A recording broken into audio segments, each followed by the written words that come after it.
Build up to Black Friday with savings all month long at Lowe's. Get up to 50% off select major appliances, plus take an additional 10% off when you buy select major appliances. And don't wait to pick up holiday inflatables under $20. Don't wait to save, in-store or online now, because Lowe's knows deals. Valid 11/6 through 12/4. Cannot be combined with additional discounts. See Lowe's.com for details and qualifying items while supplies last.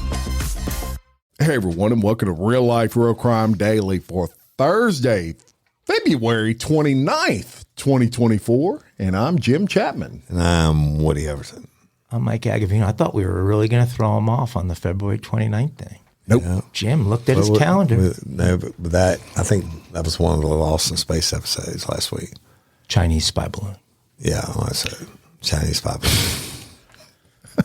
Anyway. Well, it is leap year and Mike, leap day or whatever you want to say. I want to bite you over February 30th anytime you want to come. Yeah. Absolutely. Open door.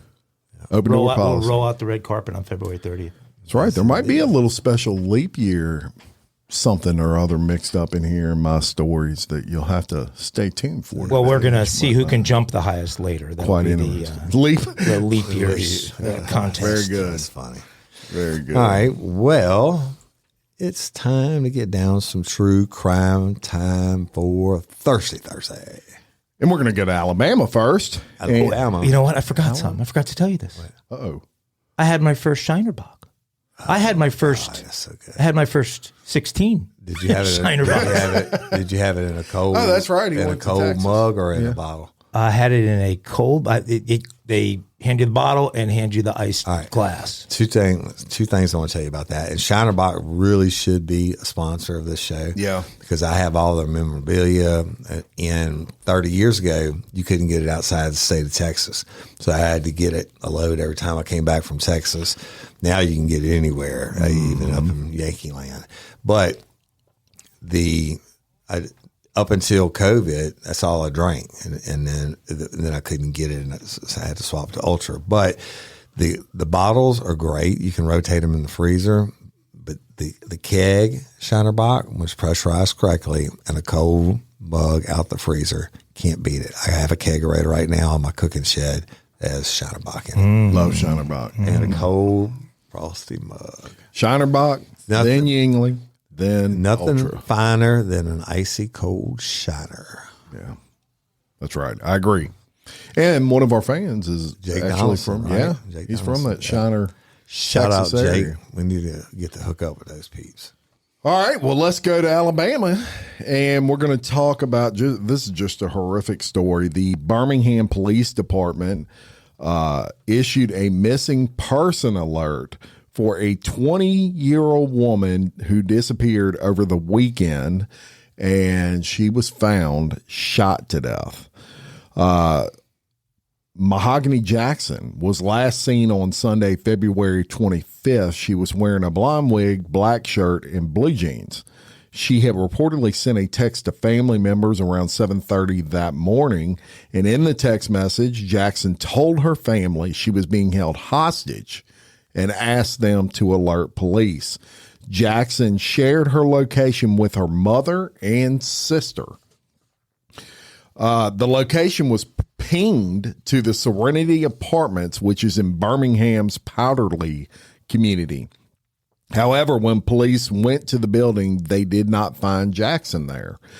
On Monday, February 26th, around 2:19 a.m., officers responded to a report of a deceased person on the side of the road. Officers found the victim, later identified as Jackson, suffering from a gunshot wound. Birmingham Fire and Rescue pronounced Jackson dead at the scene, and police, as of this recording, have no one in custody. In a statement, the officer said, "Our hearts go out to the family and friends of this young lady at this time." It's crazy, right? And she was able to send that text. Yeah. Which is it's just horrible that it ended up this way. Right. I mean, just now our parents. No motive. They have no idea who did it. And our family is a member of a club, unfortunately, that nobody wants to be a part of now. Yeah, and looking at that text, it to me, if it was someone she knew, she would have put that in the text. Right. So looking at that text, it could have just been a random guy that just held her at gunpoint and took her. Yeah. Horrible. Crazy. I don't know. Let's go across the country to Seattle. I like Seattle. Used to be one of my favorite places. I like Seattle. Meg Ryan. I went to the original Starbucks, which is about as big as this room. Pike's Place. You go to Pike's Place Yeah, Market. yeah. Where they throw the fish I've out. been there. I didn't. One of the few places that I've been that y'all actually been is Seattle. Did you catch a fish? Did you catch a fish? No, I didn't catch fish, but there's a restaurant on the bottom level. Yeah. That overlooks the sound. Yeah. God damn, it's the best clam chowder I ever Yeah, it's had. good. I've been there. Well, I cruised out of there to go to Alaska on Norwegian Cruise Lines. Yeah. So Seattle I have been to. Space Needle. Yeah. Pretty cool. Meg Ryan and the Space Needle. Well, there's nothing really. You've got it. The two essential Seattle things. Hey, ladies, are you feeling overwhelmed by hormonal changes? Well, you're definitely not alone. There are more than 1,000 hormone disruptors living in our environment right now. It's in your food, your water, the air you breathe, the clothes you wear, your skincare products. They all mess with your hormones. Then there's the natural hormone changes your body goes through, premenopause, menopause. And while it's a natural process, it doesn't mean you have to suffer through it. The good news is you don't have to suffer through it anymore because now you have Hormone Harmony, a formula made only with herbal ingredients that are shown to reduce hormonal symptoms in women of all ages. Hormone Harmony is not just a hormone support and supplement. It's become a phenomenon. Women can't stop talking about it on social media. A bottle of Hormone Harmony is sold every 24 seconds. And the biggest benefit? Well, my wife says it makes her feel like her own self again. And that's what women mention over and over in the reviews. And there are over 30,000 reviews for Hormone Harmony. And for a limited time, you can get 15% off your entire first order at happymammoth.com. Just use code RLRC at checkout. That's happymammoth.com and use code RLRC for 15% off today. That's happymammoth.com and use code RLRC. Spark something uncommon this holiday with just the right gift from Uncommon Goods. The busy holiday season is here, and Uncommon Goods makes it less stressful with incredible hand-picked gifts for everyone on your list, all in one spot. Gifts to spark joy, wonder, delight, and that's exactly what I wanted feeling. Hey, y'all, I ordered a super cool piece. It's a candle with a sculpture of LSU's Tiger Stadium on top of it. And each officially licensed laser cut wooden replica features up to 4 layers of detail, creating a bird's eye view of a specific football field, seating section, and more. And every label includes your stadium's name, the team's logo, and school location. And it has a coconut, soy, vegan wax infused with sandalwood smell that creates tailgates and touchdown scent profile, reminiscent of game day. It's invigorating like fresh cut grass and nostalgic like smoke from a pre-game grill, and calming like the crisp autumn air of a new semester on campus. Y'all, I love it. I have it at the base of my TV, and I'm ready to watch the Tigers play on Saturday night, right? Uncommon Goods. Look, when you shop at Uncommon Goods, you're supporting artists and small independent businesses. And many of their handcrafted products are made in small batches. So shop now before they sell out this holiday season. Uncommon Goods looks for products that are high quality, unique, and often handmade or made in the U.S. They have the most meaningful, out of the ordinary gifts anywhere. They even have gifts you can personalize. From holiday hosts and hostess gift to the coolest finds for kids, to hits for everyone from the book lovers to diehard sports fans. Uncommon Goods has something for everyone, not the same old selections you can just find anywhere. And with every purchase you make at Uncommon Goods, they give $1 to a nonprofit partner of your choice. They've donated more than $3 million to date. So to get 15% off your next gift, go to uncommongoods.com/RLRC. That's uncommongoods.com/RLRC for 15% off. Don't miss out on this limited time offer.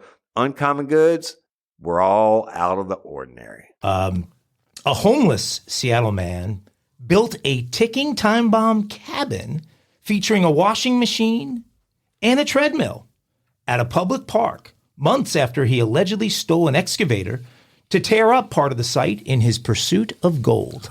This is a story right up Woody Overton's alley. That's right. Steve Irwin, age 41, no relation, caused $15,000 worth of damage when he dug up part of a Seattle Park hillside using a stolen excavator. Mike. Irwin then built a cabin on the location that he now lives in. He's now planning on building a mine to search for gold underground. He claims that he was given permission to build the cabin in Dr. Jose Rizal Park, and I've never heard of that, in Seattle's Beacon Hill neighborhood. Irwin's illegal cabin now features fireplaces, propane heaters, a washing machine, multiple generators, and a treadmill. Park stewards and neighbors are concerned about the safety of Irwin's activities, of course. Andrea Suarez of We Heart Seattle, a homeless outreach group, expressed her concerns over the potential hazards at the camp, citing the presence of kerosene, propane, and gasoline. He is digging into the slopes, building structures, tearing down trees, undoing thousands of dollars in repairs, she said. There's also a risk of him being in that environment. There are 3 different forms of fuel down there. Wires are everywhere. It's a ticking time bomb. When the group searched his makeshift encampment, they found chainsaws, 5 pounds of weed, meth, and a dozen stolen credit cards. That's the ultimate. 5 pounds. That's the ultimate mix. That's a combo you won't find often. Chainsaws, 5 pounds of weed, meth, and a dozen stolen credit cards. It appears Irwin has not faced any real consequences. He claims that a gold mine is on the site, but many people are skeptical. He's dreaming that this is a gold mine, that he's mining for diamonds, and that he's going to find gold and strike it rich, Suarez said. Irwin was arrested in October for driving an excavator into a grove of trees to clear space for his cabin. Although he was arrested, he was taken to jail and then released almost immediately. Genevieve Courtney, a park steward, called 911 after she observed Irwin, quote, driving a little crazy with this heavy piece of machinery. She said the 911 dispatcher asked, does he have a weapon? She said, I'm like, yes, he has a backhoe. That's a weapon. The experience appears to have done little to deter Irwin, who is now using power tools to clear away more park foliage. He told officers he received permission from construction workers to use their excavator to build his new home. Neighbors are demanding action from both police and park officers, but both say their hands are tied. This guy is getting away with it, and I don't understand that. We are absolutely frustrated. We need some civility here. We need police action, said Brian Hartman, a neighbor. Why are we here in the first place? Why has Seattle become a no-rules playground? How the hell do they say their hands are tied? He's tearing up public property. Because they won't prosecute him. Oh, Jesus. So he was arrested. Fuck it, I'm moving to Seattle. I'm going to do whatever I want. I mean, this is a public park. He's torn up a public park and erected this cabin. I get it. And living on it. And he got 5 pounds of weeds and credit cards and meth. Let me ask you what happens. And a stolen excavator? Yeah, suppose. I wish you'd try that shit down here. Suppose this guy finds hundreds of pounds of gold. Well, first of all, there's no gold in Seattle. Okay, but secondly, suppose he does, park grounds. They're going to seize it. Right. Yeah. If you find then they'll find a way to get involved. Yeah. Look, you go off of the coast of Pensacola and find a sunken ship with a gold chest in it, and none of that gold can you keep. You can now because Mel Fisher took the government to court when he found the Lenore's Atocha. And they found all the shit, and then he was willing to give the state half, and the government half, and they were like, we're taking it all. So he took him to court and had to fight for many, many years, and he won it all. So then me and Woody are getting a boat. Exactly. We're going off the coast of Pensacola. James Cameron got the entire Titanic. Come on, didn't you see the movie? Yeah, that's the entire thing, except for that one door that. Don't thread me with a good time. I almost invest in them. It's $10,000 to invest in the company. They're still finding shit. They're still missing another shit. Think how vast the oceans are. $10,000, you get to dive for the week. You work for them underneath the blowers and you look for stuff. But I didn't give a shit. If I could be underwater for a week, diving every day, digging for gold, emeralds, whatever else. Yeah. And the thing is, you get to keep a certain percentage of what you find. You may not find anything, but you may hit the mother lode.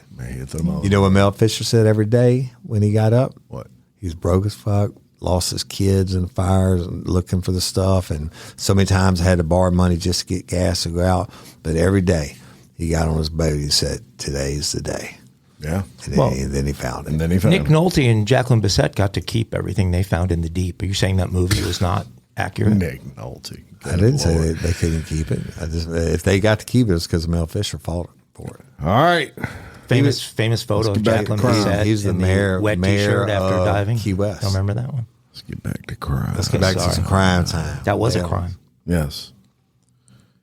Alabama. Here we go. You're back to Bama. Back to Bama. I couldn't get out because there were too many good stories in Alabama. Well, that's right. And we're going to talk about a angler like Woody. He's an angler. That's a fishing angler for those people that are unfamiliar. Spots a truck in an Alabama lake that belonged to a man that has been missing for 11 years. This according to police. An angler was fishing on that Alabama lake when he spotted what he thought was a vehicle. And when authorities recovered the truck, they learned it was registered to a man who had been missing for 11 years. Deputies with the Cherokee County Sheriff's Office responded to Weiss Lake after a fisherman's call. This was on February 23rd. They fished the truck out of the lake and learned that the owner was Oscar Lewis King. He vanished in 2013 at the age of 72. King was driving a blue Dodge pickup truck and was known to visit his family in Texas. He and his vehicle were reported missing on December 2nd. He lived in Alabama, and Cherokee County Sheriff Jeff Shaver said that the area has some boat ramps that have led cars to accidentally slip into the water. What do you know how that is when you go into the boat ramp and that happens, or even worse is when they launch the boat and then they'll put the plug in. Right. Yeah. Exactly. Watch them sink in the Oh yeah. That's right. I've seen that happen. King had dementia and had left his glasses at home, Shaver said. And a couple years ago, investigators pulled 4 vehicles out of that same lake in an attempt to locate King, but none of them belonged to the missing man. YouTube channels were even put up dedicated to finding missing people and were documenting attempts to trace King's steps and find his vehicle, but it never led to the recovery of King's truck. The remains found in the truck are being sent to a forensic lab to confirm identification. So they haven't been positively identified, but the suspicion is obvious. Conclusion there is that it is King. Right. And so Chestnut Bay is a resort in northern Alabama, about 90 miles northeast of Birmingham. They don't know if there's been foul play, but they don't suspect it. But they're still trying to figure out how he ended up in that water. He might have just, like said, slipped in and couldn't get out or something. Yeah, but he didn't have a boat. It wasn't like he was fishing and he was putting his boat in the water. Maybe suicide. Could be. Yeah. That might be subject to board review. Susan Smith was out. No documented crime. Suspect. Oh, well, there's no document. There's a possible crime. Would you say, Woody? Yeah, possible crime. I may do a follow-up next week. Might be the guy was shot. We don't know. Yeah. Remember Susan Smith, right? Well, I wonder if those folks in Bama will pick up the phone and call our friends in Broussard so they can quickly figure out if that is the guy or not. But, let's face it, at some point, each and every one of us is going to take a dirt nap. And I know just before my last breath, I'm going to break a little smile knowing I'll be laid to rest by Roy and the 2 Kristens in Louisiana Funeral Services and L.A. Pet Crematory under that big American flag in Broussard. In fact, I've left thorough instructions for Roy as far as everything I'd like taken care of and how when I die. I've even given Roy the responsibility of holding on to 2 envelopes, one for Woody and one for Jim, as I've taken the liberty of scripting out their eulogies. You guys, I mean, you need a little help. Money need a little help from me. So I don't want to give it away, but Jim's speech starts off with, "I'm very sorry for every cruel thing I ever said about you and every cruel thing I ever did to you." While Woody starts off with, "I always liked you more than Jim."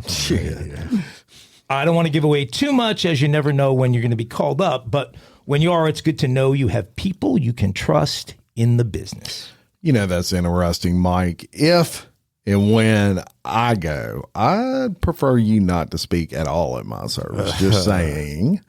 Louisiana Funeral Services and Louisiana Pet Crematory, along with Parish Forensics, are all together as the sole facility in Louisiana offering forensic autopsy, post-autopsy embalming, funeral services, cremation services, and pet cremation.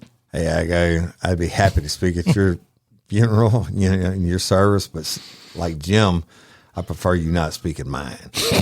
We joke around, folks, because there's no real easy way to speak of death. But it's reality. And when something happens in your family or your family pet, there's only one place to call. Yeah, whether it's a family pet or a family member, and whether it's a direct cremation or a traditional 2-day funeral service with a graveside burial, you know what to do. Call 1-800-FUNERAL. That's 1-800-FUNERAL, or go to lafuneralservices.com or lapetcrematory.com.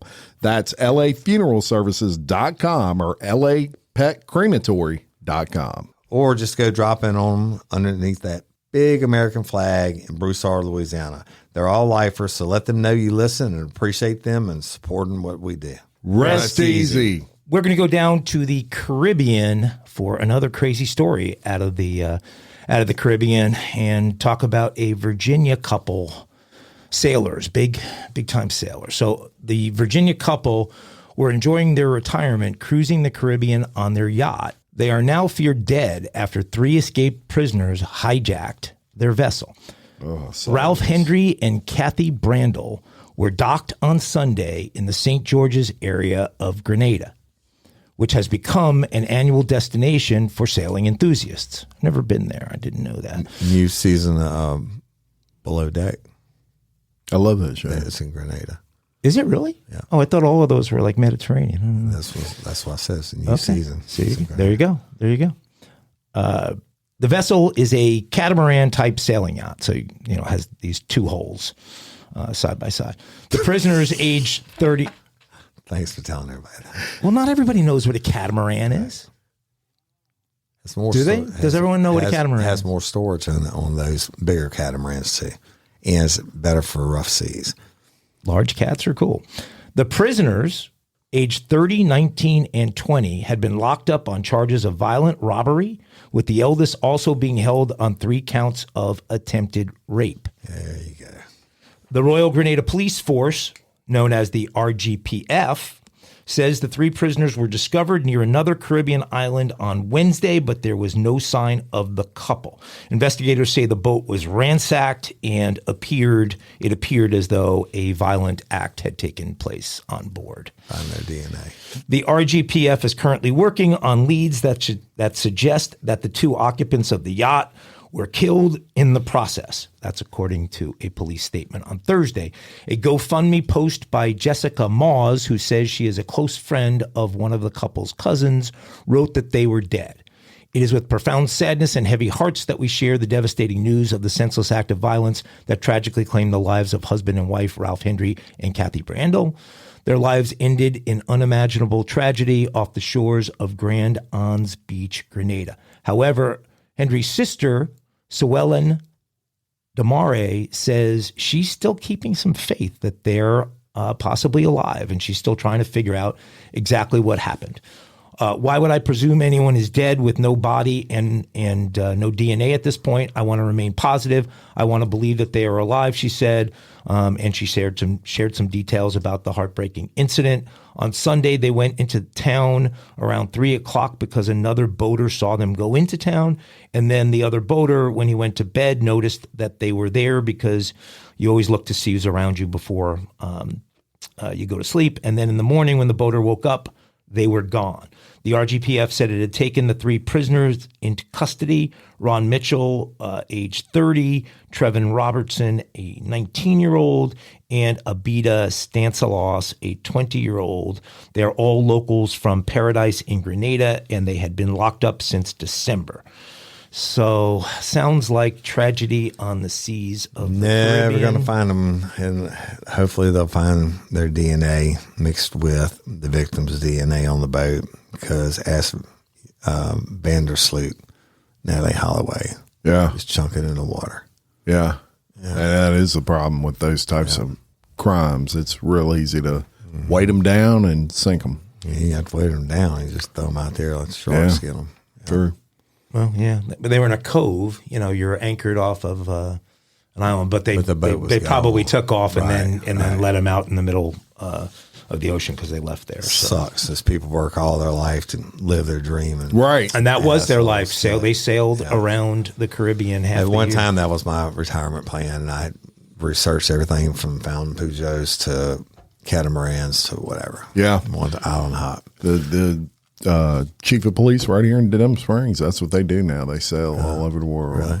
Yeah. It's getting to be a dangerous thing to do As is everything. down there. Anyway, All right. Well, we're gonna bring you back a little closer to home, and actually, we're in Baton Rouge, Louisiana, for this Baton story. Rouge. Red And stick. if this don't fire you up, Oh, Lord. I don't know. You may want to question your morals. You're getting fired up in this. Scammers are striking following calls for donations to support a Baton Rouge church that was destroyed by a major fire. So the fire burned at St. Luke's Episcopal Church on Goodwood Boulevard during the early morning hours of Saturday, February 17th. So calls were made for donations to support the church, and there were a bunch of like scam emails and text messages that are soliciting donations and gift cards. Officials say the messages appear to come from church staff members, but they are actually scammers trying to take advantage of people. Church officials said there have also been reports of scammers canvassing neighborhoods near the church, trying to get people to donate cash in person. We are profoundly grateful for the outpouring of support of our community during this challenging time. That from the Father Brian Owen, who is the rector at St. Luke's. It's disheartening to witness attempts to exploit such generosity through deceptive tactics. We urge our community to remain vigilant and continue supporting our church recovery efforts through legitimate channels. The church is not going door to door to ask for donations, and staff members are not sending out unsolicited text messages. So you can actually go to St. Luke's if you were looking to support that. They have a website, and you can donate through that website. But anytime you see high profile things like this, you have people that scour just to find these types of things, and they start their scamming. And these and it's people, really disgusting. They are so disgusting. And I'm going to tell you real quick about another local case, and I'm sure you probably heard about it. There's a lady named Jody Price Perall. Oh, yeah. And she was raising money by telling people she had terminal cancer. Now, the Livingston Parish Sheriff's Office busted her ass, and rightfully so. But she posted on Facebook several times between September and January. She only had months to live. There were several fundraisers were held. Other people held them for everything else. Fish fries and stuff. Yeah, and all kinds of money was donated. It's like just, how much money? They say how much money? $2,500, I believe it was. They raised at one fish fry for sure. It was a lie. They don't say the exact amount in here, but anyway, they found out she didn't have any cancer at all. My God. She's full of shit. So, whole thing it's was the made same up. thing. People playing on emotions, church, religion. Yeah. People dying and whatever. Bro, come on, man. Get the fuck out of here. Yeah, I mean, it is. It makes it to where you just don't even. You got to be real careful where you donate. We get people come to the studio, and some of them may be very legit, but unless it's a licensed nonprofit, I just can't. I can't support. Jim threw a Girl Scout with cookies off the stoop last week. It was uncalled they're for, licensed. unnecessary. I do not turn down do-si-dos ever. All she had was the mint cookies left. And the pepper. pissed him What off. are the peanut butter ones? You like the mints? I like the mints better than any of them. Oh, those are good too. No, all what's of them the are good. The coconut ones. I like those what are too. those called? I don't remember, but I like them. I hadn't had them in years. The peanut butter ones. I will buy I like a those case. too. Okay, so apparently you didn't throw the Girl Scout off. No, Okay, that's good. that's too tempting. Crazy. I got cookies are good. I got a serial killer in the nation's capital. Yeah, Bet you guys don't know this story. you're right. In the desperate months after 29-year-old Cheyenne Brown was last seen alive at a Washington, D.C. metro station, her mother, Nakadra Brown, nervously waited for a call from police. On December 7th, 2021, Fairfax County police detectives scoured the grounds of a motel in Alexandria, Virginia, where the cell phone of Cheyenne, a single mother pregnant with her second child, had last pinged on October 4th. But they didn't find anything, says Nakadra, who's now 49. Undeterred, the investigators returned days later. They had concluded a second fruitless search of the Moon Inn on busy Richmond Highway when a detective getting back into his car spotted a shopping cart and next to it a large plastic container in a nearby vacant lot. Inside the container were the badly decomposed remains of two women, one identified by her tattoo as Cheyenne Brown. The victim found alongside Brown was identified as Stephanie Harrison, a 48-year-old tourist from Redding, California. The grim discovery of the two bodies may not have been an isolated event. Weeks earlier, police in Harrisonburg, Virginia, which is about 2 hours southwest of Alexandria, recovered the remains of two other missing women, Aline Beth Redmond, who was 54, and Tanita Smith, who was 39, in a field next to a Howard Johnson's motel. Next to their bodies, there was also an abandoned shopping cart. Later that day, which was November 23rd, 2021, police arrested Anthony Robinson, 37, a factory and waste removal worker, on charges of first-degree murder and other crimes in connection with the deaths of Redmond and Smith. He had been staying at the motel while working at a nearby poultry processing plant. The investigation has since expanded, with authorities saying Robinson is a suspect in at least 6 deaths in Virginia, Maryland, and Washington, D.C. Most of the bodies were dumped next to the killer's signature calling card, a shopping cart. According to police, Robinson, whom they described as a transient and who is known to have a daughter and sometimes live in Washington, D.C., allegedly met women on dating websites, lured them to motels, where he then brutally killed them. We have a serial killer, Fairfax County Police Chief Kevin Davis said at a press conference. He said he preys on the weak and the vulnerable. And after doing unspeakable things to his victims, he transports their bodies to their final resting place, literally in a shopping cart. In light of Robinson's arrest, police in Maryland reportedly re-examined a bunch of other cases, including a 2018 sudden death, supposedly of natural causes, of Robinson's fiancée at the time, Sky Allen, who was 30.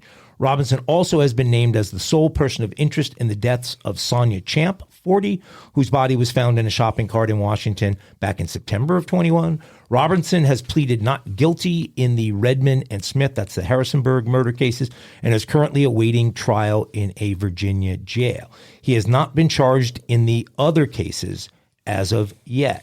In August, Cheyenne Brown met Robinson online and invited him to meet her family at the house in Washington that she shared with her then 7-year-old son, Juan, and her mom, Nakadra. But the visit didn't go well. Amelia started screaming after Cheyenne's guest saw her wearing only underwear, and a cousin who was visiting that day asked the man to leave. More than a month later, Cheyenne left the house to catch a bus and was never seen again. On Thanksgiving, however, her cousin happened to see Robinson's mugshot in an Instagram post about his arrest on suspicion of the 2 murders in Harrisonburg. And he said, that's the guy. That's the guy I threw out of the house.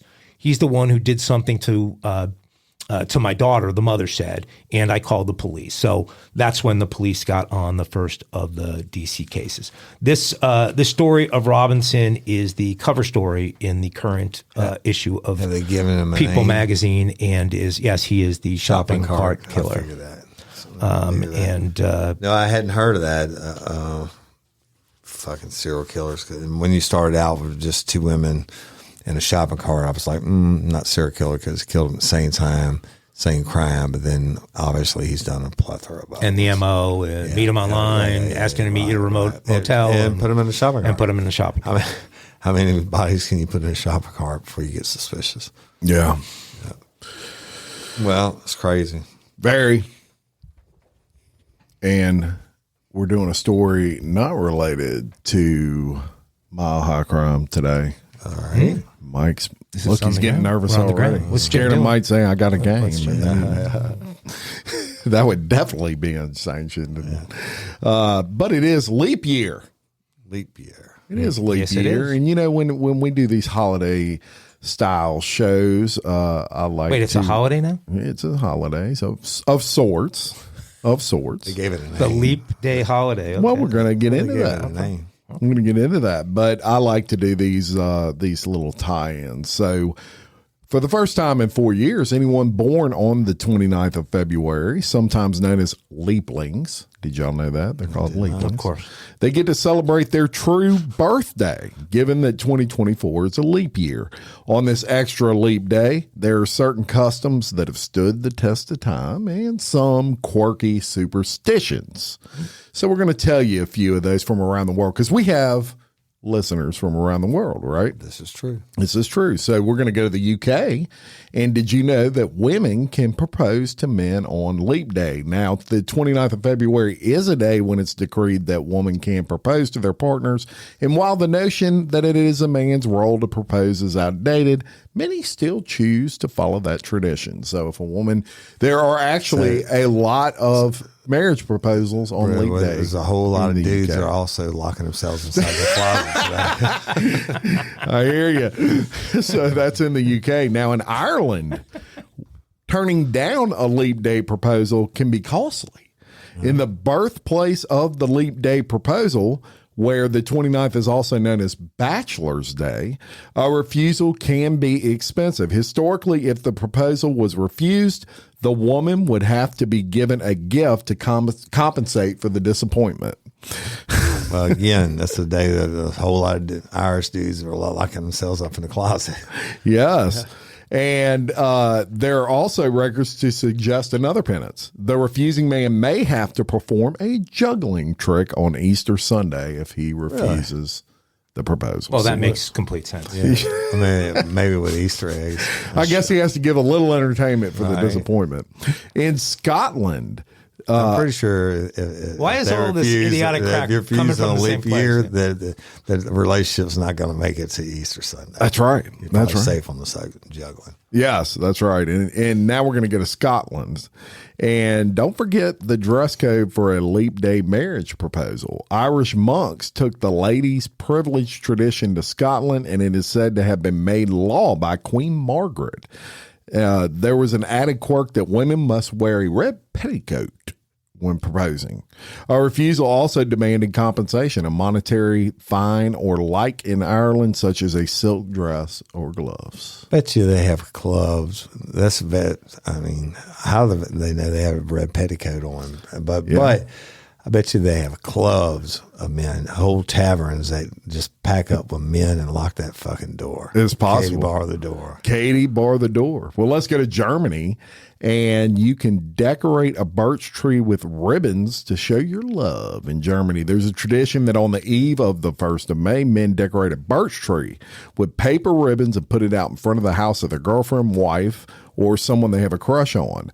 This is reversed on Leap Day, with women taking their turn. Oh, Lord. Only on Leap Day. Don't do it on the day after weekday. Right. Yeah. And I got one more for you. Well, two more for you. In Taiwan, cooked pigs, known as trotters. Nothing wrong with that. Yeah. I knew you were going to say that. In Taiwan, a leap year is considered bad luck for the elderly. On the 29th or the whole month, married daughters return home to cook pig trotters for their parents, a dish that is said to bring them good fortune and long life. Nothing wrong with that. Nothing wrong with Cook me that. some pig trotter when I get home tonight. That's right. They don't have to marry the pig or anything. There's no marriage is not associated with that one. They eat it. Right. I have it.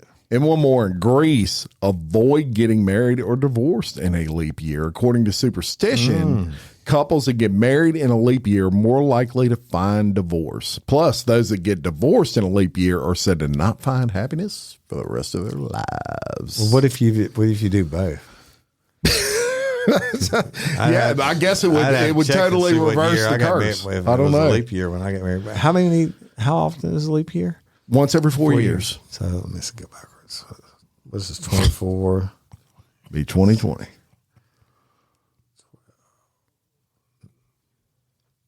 No. Okay. So there you go. Just a little leap. That's a new day segment called Woody Does Math. trivia for you there. Yeah. Hey, y'all, let me tell you about Gobble. All Gobble meal kits are pre-prepped. That means less work for you and less waste in your kitchen. Their meal kits include everything you need so you can save time at the store or just skip that trip entirely. I got the box in and I had 3 different meals. I had a Kung Pao chicken, crispy fish tacos, and a beef bourguignon, however you say it. But let me tell you about the classic beef bourguignon. Look, it came with beef pot roast and a beef broth concentrate, red wine demi-glace, cremini mushrooms, cipollone onions, mashed potatoes, baby carrots, and rosemary thyme butter. It was so easy to make. Literally like 15 minutes it took Cindy. And let me tell you something, and all the dishes were fire, but this thing was like a taste explosion in my mouth. It's just unreal. We got to spend more time together and more time doing the things we love because everything came in this one single box right to my door. So see what a difference Gobble will make for your household. Right now, they're offering my listeners a fantastic limited time deal. You get $120 off across 4 boxes plus free shipping and free cookies. And let me tell you, those cookies, I ate one that was sin baked and it was delicious. Go to gobble.com/real life. That's GOBBLE.com/real life for $120 off your first 4 boxes. This offer is not available on the home site, so don't miss out. This is genius. It's taste explosions in your mouth like you never had. Officially, I miss Mile High Crimes. Yeah. No, I actually thought that was cool. Yeah. I miss Mile High Crimes too. But This from the I didn't guy know with, any of that with shit. 27 game questions. Yeah. Don't make me pull up Facebook I comments. didn't know. I mean, now I have to put all that into the same thing, like the ribbons and the red petticoats. All that's man-made bullshit for somebody to whatever get married or stay married. Don't mess with Woody around Valentine's Day, Right. folks. Anyway, all right. Well, speaking of Valentine's Day, it's not Valentine's Day, but No. it's time for. Ooh, yeah. Yeah, this is one of the better ones, I think. For Thursday. Now, I know this is a thing. Well, I can't. Swim knows this is a thing about realtors having sex in houses they're trying to sell. But this one's a little bit different. So there was a realtor who was busted by the cops for having sex with a man in a house she had just sold. All right. Oh. Kayla Marisa Seelaw, 22 of Houston, had sold the house in Friendswood, Texas on Friday. But the following morning, police responded to a call from a concerned neighbor and found Seelaw there with Joshua Leal. Hey, Joshua. James Hicks had been leaving for work at 5 a.m. when he spotted a light from a flashlight coming from the supposedly empty home. Police arrived at the scene and spotted the pair lying on the floor having sex. Hey. I'm shocked. I'm just shocked and amazed, but not surprised, Hicks told the station. Seeloff and Not Leal. surprised. Yeah. Seeloff and Leal hid when officers entered through the unlocked front door. Then Seeloff told officers that she and Leal, 27 of Friendswood, were married and they had just bought the home the day before. A lie. It's a lie. Sound like some bullshit. But when officers escorted them to the car to get their IDs, Seeloff opened the door. Police say they smelled marijuana and saw a glass stick on the dashboard. I mean, a glass pipe on the dashboard. They found more drug paraphernalia inside and a small bag of weed inside as well. Seeloff admitted that it belonged to her and then revealed that she was actually the house realtor and had sold it the day before. The new homeowners filed charges and said they did not approve of the couple to be there or their unconventional housewarming. Juice stain present. I didn't say that. Housewarming present. They left them. So Seeloff and Leal were charged with criminal trespass and blah, blah, blah. And we're going to put up their pictures. And there you go. Your phone's ringing. That was real life. yeah, it's appropriate when it's real life crime ringtone. That's a good way to end the kinky crimes. Yes, but before we end it, I want to say this. That sounds to me like, what do you call that? That's exhibitionism or something like that? Not really, because they had a flashlight. And it was 5 o'clock in the morning. Oh, that's called out of high as fuckism. Yeah, I wanted to get it on. Well, I think that this woman's going to get a lot more listings. Maybe after this, probably. Well, I would bet she's probably. Maybe though it was kind of hot because they thought they could get caught, and then they did get caught. But just sometimes. And dude, if I ever get arrested, I want to have a Boston concert like T-shirt on. Yeah, it's true too. Do you know she is certainly cheaper than a hotel room, and she made commission the day before. That's right.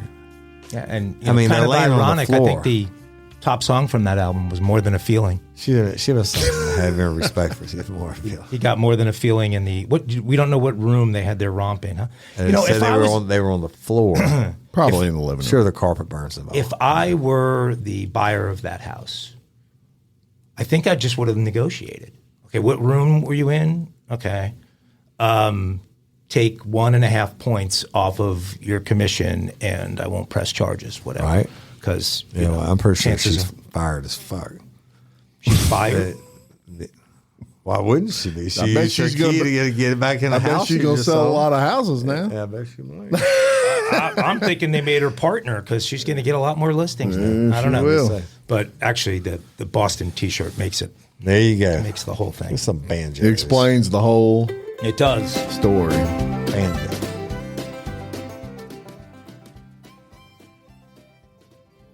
Just another band out of Boston on the road and trying to make ends meet. We've done a lot of song lyrics on this episode. I got a good one. I got a dummy. I got a smart dummy. Smart dummy. But he gets caught. You got to play me some banjos before I can talk about it. I just played it. Did you? Yes. I didn't hear. I was talking so much I didn't hear my own banjo. that happens. Jesus, Mike. Okay. James Gork loved him some Harley-Davidson motorcycles. Mm-hmm. As a kid, he learned all about them working in his dad's shop. He'd become a pretty good mechanic over the years, but he found he could use his knowledge of Harleys for a more lucrative cause, stealing them. Gork knew every biker bar within 500 square miles of his home in Peoria, Illinois. Mm-hmm. And he made sure never to steal a bike close to home. These babies were special, and if you stole a Harley locally, someone looking to buy might very well recognize it. But Gork did love to travel north to the home of Harley-Davidson, the great state of Wisconsin. Over the years, he'd stolen more than 10 bikes from the lots of biker bars across the state.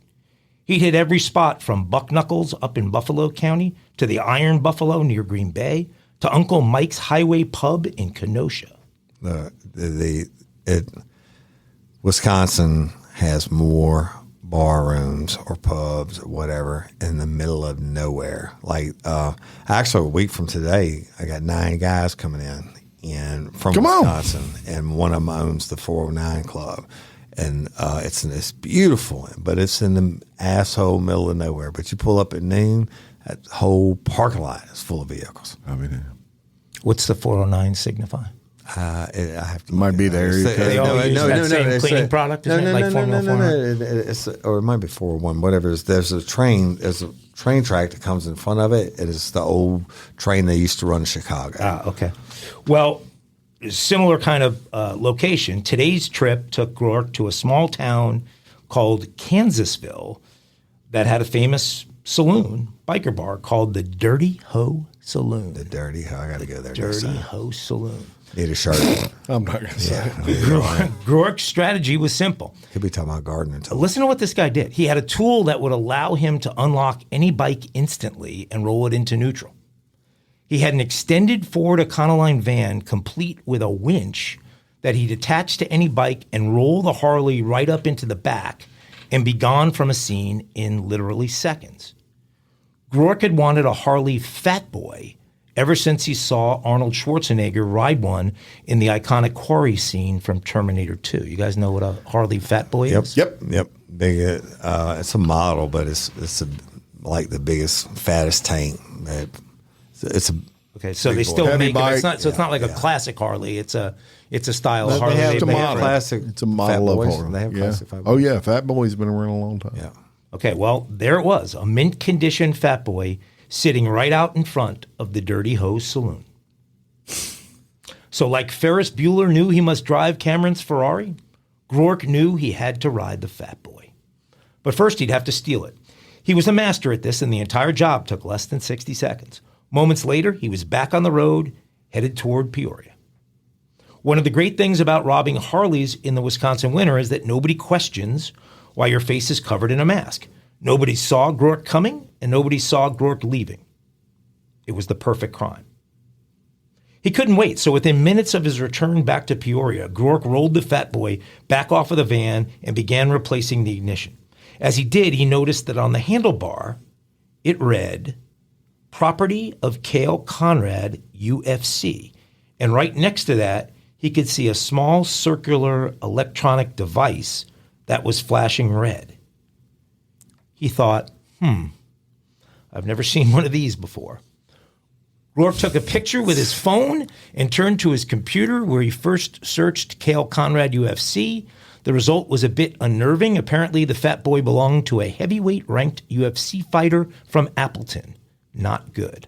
What was worse, though, was the search he did on the little electronic device. It's called a Xerify Micro, the smallest GPS tracker on the market. At that very moment, James Rourke's doorbell rang. He quietly shuffled over to a window and looked toward his front door, where he saw two men who easily weighed 500 pounds combined, standing alongside two officers. The men standing by the door heard these words come from inside the house. "I'm alone. I have the Fat Boy. Can I please ride it before you take me away?" Oh, dumbass. The next thing James Rourke remembers is waking up handcuffed in a patrol car to the sound of banjo music. Yes. True dumbass. All of Dumb that brilliance, all of those bikes he had stolen over the years, and he effed up. The Xerify Micro, Xerify, Xerify Micro. Y'all might want to get one of those. Yeah, I think my Or biking something days, you don't want to have stolen. My biking days are done. Unless it's got four wheels. That's it. What are you Really? Overton? You're done? That's it? Aren't those guys from Wisconsin coming down on motorcycles? Yeah. No. Oh, they're not. Oh, you made it sound like maybe They're they were. coming down with trailers to haul, refrigerated trailers to haul hogs back. Yep. Yep. To haul hogs back. Okay. There'll be a lot of killing going on. This They is go haul it's like back meat. it's a killing party. It's a killing party. That's exactly what it is. A slaughter. if you will. A slaughter. Do you send out invites, formal invites to a slaughter? No, this is kind of like a really special secret thing. I go to Wisconsin, I get first class everything. They come down here. They don't have wild hogs in Wisconsin. They come down here, get to put the smack down. Yeah. And how many will you likely kill? Hopefully about 150. No. Seriously? Oh, you wait and see. I'm hoping. Oh, my God. So rifle season's over for deer, so now you can use your infrared at night again. So you can literally Go out with infrared and shoot. Hogs tear up more shit. They destroy. Hogs are horrible. They could take a 50-acre field that I could till with the biggest tractor and disc, and for 20 hours, seriously, or let's say 8 hours. Let's say 10 hours a day. Yeah, say 2 days. In one night, they can come in and tear that thing up worse than I could ever do with a disc. They destroy trees. I think you may be rationalizing. No, I'm not. I'm bacon tastes good. I will show you.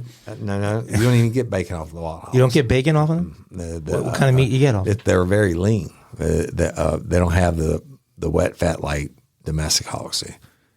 So you're killing them to preserve the land. No, I'm killing them to eat them. Okay, we hang them and dry age them to make them soft. But people say, "Oh, you can't eat wild hog." That's not true. That's a fallacy. You got to know what you're doing.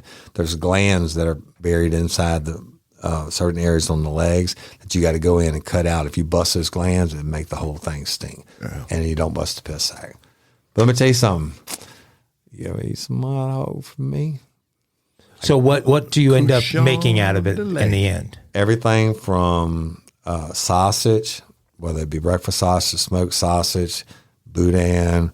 I have special meat cutting saws. I can make pork chops. You get backstrap tenderloins. I can make you tomahawk steaks. I can do anything you want to with it. I have a hog Bible. I have to bring it to you to show it. The hog Bible. Anyway, Wow. that's all I got for Thursday. Education. I got a show to prepare for tomorrow. That's right. And I get to see Roy and Kristen. You are. That's exciting. Say hello for me. LOPA and Louisiana Corn Association. Make sure Roy got my envelopes, by the way. Okay. Oh, yeah. I'm going to change that shit. The eulogy envelope. If Roy was dishonest, we'd just take your money now and split it up. Roy would never, ever be dishonest. I know he wouldn't. But all right. He's got my That's back. I know that. That's all I got.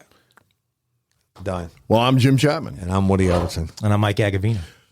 For your host of Real Life Real Crime Daily, peace. Aglats.